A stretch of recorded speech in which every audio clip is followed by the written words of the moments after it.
بسم اللہ الرحمن الرحیم۔ السلام علیکم ورحمۃ اللہ وبرکاتہ۔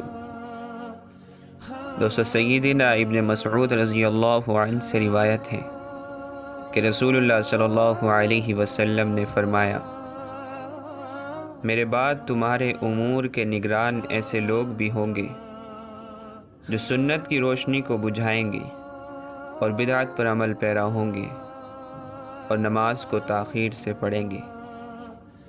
ابن مسعود رضی اللہ عنہ کہتے ہیں کہ میں نے عرض کیا، اے اللہ کے رسول صلی اللہ علیہ وسلم، میں ایسے حکمرانوں کو پاؤں تو کیا کروں؟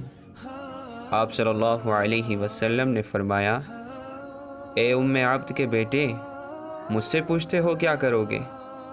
جو شخص اللہ کی نافرمانی کرے اس کی کوئی اطاعت نہیں۔